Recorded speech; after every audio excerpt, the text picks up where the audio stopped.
মারা গেছেন বাংলাদেশের তিনবারের প্রধানমন্ত্রী বেগম খালেদা জিয়া। আজ রবিবার রাজধানীর এভার কেয়ার হাসপাতালের সিসিইউতে চিকিৎসাধীন অবস্থায় শেষ নিঃশ্বাস ত্যাগ করেছেন তিনি। এমন খবরে দলটি উচ্চ পর্যায় থেকে শুরু করে তৃণমূল নেতাকর্মীদের মধ্যে নেমে এসেছে শোকের ছায়া। আমাদের চেয়ারপারসন দেশনেত্রী বেগম খালেদা জিয়া ছাড়াই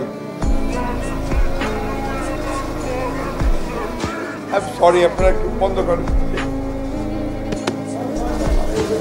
বিস্তারিত মূল ভিডিওতে। গত বৃহস্পতিবার থেকে তার শারীরিক অবস্থার অবনতি ঘটতে থাকলে তাকে দ্রুত এভার কেয়ার হাসপাতালে ভর্তি করা হয়। ব্যক্তিগত চিকিৎসক দলের পাশাপাশি দেশ বিদেশের স্বনামধন্য বিশেষজ্ঞ চিকিৎসকরাও তার অবস্থার উন্নতির জন্য চিকিৎসা সেবা দেন। তবে চিকিৎসার পরও তার শারীরিক অবস্থার কোনো উল্লেখযোগ্য অগ্রগতি দেখা যায়নি। পরবর্তীতে অবস্থার অবনতি হওয়ায় তাকে সিসিইউতে স্থানান্তর করা হয়। এরপর গত শুক্রবার গভীর রাতে তার অবস্থা আশঙ্কাজনক বলে জানান চিকিৎসকরা। এ খবর ছড়িয়ে পড়লে বিএনপির নেতা কর্মীরা হাসপাতালে ভিড় জমাতে শুরু করেন। অনেকেই আবেগ আপ্লুত হয়ে তাকে বাঁচাতে নিজেদের অঙ্গ দান করার কথাও প্রকাশ করেন। খালেদা জিয়ার পরিস্থিতি জানতে বিভিন্ন রাজনৈতিক দলের নেতারাও হাসপাতালে যান। অন্তর্বর্তীকালীন সরকারের প্রধান উপদেষ্টা ডক্টর মোহাম্মদ ইউনূস চিকিৎসা সেবায় যেন কোনো ধরনের ব্যাঘাত না ঘটে সে বিষয়ে সংশ্লিষ্টদের নির্দেশ দেন। চিকিৎসার অংশ হিসেবে তাকে বিদেশে নেওয়ার কথা বিবেচনা করা হলেও বর্তমান শারীরিক অবস্থার কারণে তা সম্ভব হয়নি বলে চিকিৎসক দল জানিয়েছে। এই অবস্থায় তিনি কোনো মতেই বিমানে করে জার্নি করতে পারবেন না। এই পরিস্থিতিতে খালেদা জিয়ার বড় ছেলে তারেক রহমান বলেন, এই মুহূর্তে আল্লাহর কাছে দোয়া করা ছাড়া আর কোনো পথ নেই। বেগম